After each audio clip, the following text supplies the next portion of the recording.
Hi, it's Ronnie, and welcome to a Scrappy Inspiration YouTube video hop, and it's called Baby Got Scraps. And it will be going on all month, and there's different people participating different days, just whenever they can. And the rules are you only have one 12 by 12, which I've got two here, but I'll pick one out. I had a hard time deciding. I wanted to lay them with the other papers I had. And scraps. And that one there on top is striped, and I cut the center out because I fussy cut all the little pieces that were on the other side. And I love stripes as one of the border ones, so I saved it. And that's what I'll do a lot of times if I'm going to be fussy cutting the whole page, is save a little bit to use as a border so I won't have to cut into a 12 by 12 that I may not have cut into otherwise. And this paper here that I did decide on for the top layer, it has circles on it, but it's tone on tone. It's a really light gray with even lighter gray. And I wanted to use it, and you will see me flip it over because I knew I was going to end up covering up part of the circles, and I wanted the circles to show, so they're the larger circles where I normally would put them on the bottom are going to be on the top, just because you can't see the bottom ones really anyhow. Of my oldest grandson, and he went on a trip to DC back in 2017, and I started putting things as I ran across them in my stash, like when I'd be doing another layout, in one iris container. And I ordered a few things, but I'd stick them in there, and I had no stickers, no nothing like that for his trip. So I did order a few stickers, and I put the collections I thought that would go with it in here. And I've made a few layouts already. And I'm trying to decide what color I want as the main, because I do have that striped, and it's kind of a, well, grayish. Oh, it's got a hint of blue in the gray. It's what it looks like to me, but it's mostly gray. So I thought if I used black with it, that gray paper with it on the front, and went ahead and used gray, you may not notice a little tint of blue. It's a paper from Teresa Collins, and it's textured like Cardabella. So it's really nice paper. And so all that fussy cutting, you can see it over there in the little picture plastic thing. Yeah, I fussy cut two different sheets, or three. It might have been three in there. I mean, they cut down to almost nothing, so I'm kind of thinking I cut three over the last couple of years, and they're all down there. And that 6x6 paper pad, you can use paper pads that aren't 12 by 12. You can use 6 by 8, 8 by 8, 6 by 6. And so, yeah, I'm going to be using this 6x6 paper pad. I think I put three in that iris container, because I thought they'd all kind of go, since he was going to museums and be around vintage things and everything while he was there. I thought, well, they might go with his pictures. I'll stick them in there. And since, they said scraps or 6x6, I immediately thought of this and thought, I really need to work on it. So I will be doing several layouts this month of his trip. And I wanted to use that text, but it did not have what I wanted on it. I don't remember what I had, but I thought I don't really want to use that on this layout, but I love the burgundy because it goes with the colors in the photo, and they kind of look maroon in the photo, and I think it's because I adjusted the colors to make the picture brighter, because it was kind of dark. It was like 5 o'clock in the morning and not daylight yet at all, but there was some lights, and my daughter took the picture anyway because she knew I was going to be scrapping the photos. And he posed for it, and he is going to make sure he poses for quite a few others. He went to one museum that he forgot to take any pictures, and so I'm going to kind of work with that one. It's the one, well, he didn't forget, that was it. They wouldn't let him take pictures. It's the one that had the Declaration of Independence in there. He went in there and no photos were allowed. And he said he told himself to take one when he came out of the building, and he don't think he did. And he says, you've got all the pictures. He said, if you figure out which one it is, make sure you go ahead and scrap it. And I said, all right. And I did order some paper that had the Declaration of Independence on it. So I will put a picture on that of him outside of some building. And it may not be the right one, but I would have put it on there because he did go there. And I pulled these gray alphas out. The first one I pulled out had too much blue. One of them was fine, but the other one that was underneath had too much blue. So I went ahead and got rid of them and got another one with gray. And it kind of reminds me of a slate gray. And that paper that you see that I just cut off, it's reminds me of tweed or something. It's a texture, kind of reminds you of what suitcases are made of nowadays. So I'm going to make a suitcase. And he's got one of those rolling ones. And so I'm going to make a rolling one first. And then I'm going to decide that I need something else there. And what's better than another suitcase. So I'm going to make the rolling one. And then in a little while, I'm going to make one more. But instead of using my punches, I think I cut all this by hand and did it all by hand. And that paper's kind of on the thin side because it's really old. I've had it for a long time, but I've tried to pull out a lot of my old papers and mix it with the newer ones so I can still have something sturdy, but have the old papers that I loved, but they're kind of on the thin side, and use them too. When I'm paper piecing, I like to ink the edges to make it look a little more three-dimensional, even though it's really not.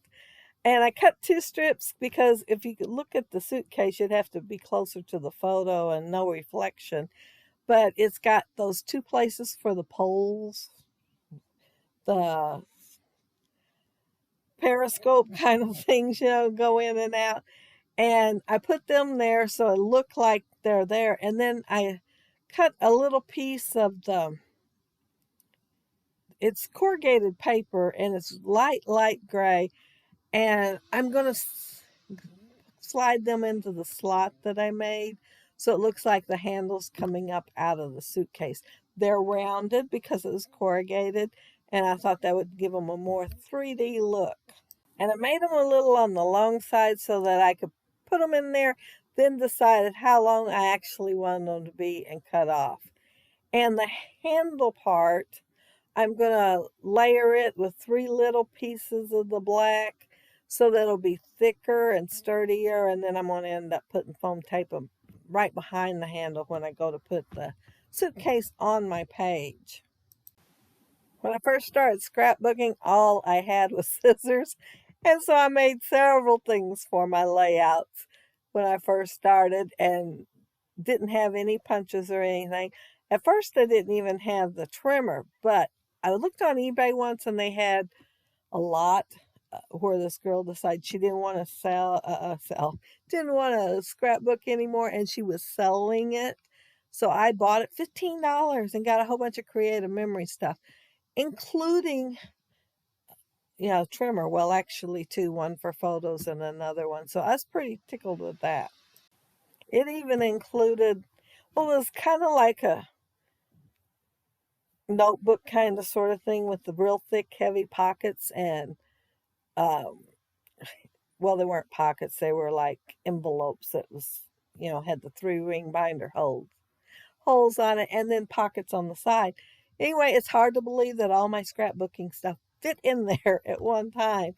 I gave it away a long time ago to one of my nieces. But yeah, all my stuff fit in there. And when I gave it to her, I made sure it was full of stuff, and I didn't even miss the stuff that was, I had enough that I didn't miss it when she went to scrapping.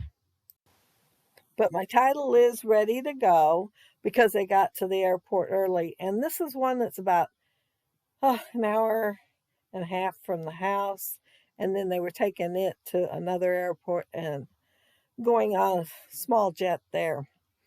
And he will take a picture on the inside. Well, he did take a picture, but I will be scrapbooking that picture on the inside of the jet.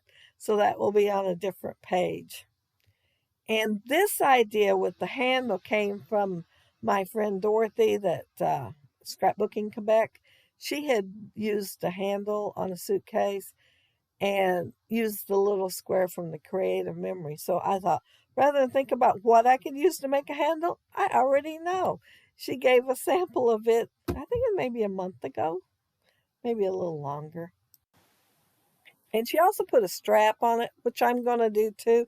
Although I didn't look up her video, so I'm not sure if mine's exactly the same, if I remember it correctly or not.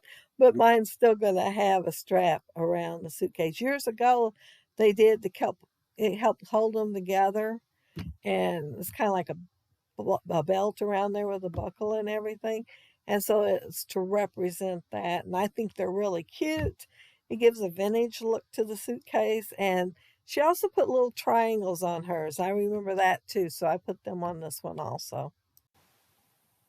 And because that paper is really thin, I did back both the suitcases in the black cardstock too. And what you're seeing me do is round the corners. I had the 1/8 inch corner rounder, corner chomper thing. But I was afraid that since my glue was probably still a little wet, my triangles wouldn't stay in place very good. So I just went ahead and cut them by hand rather than round the corners.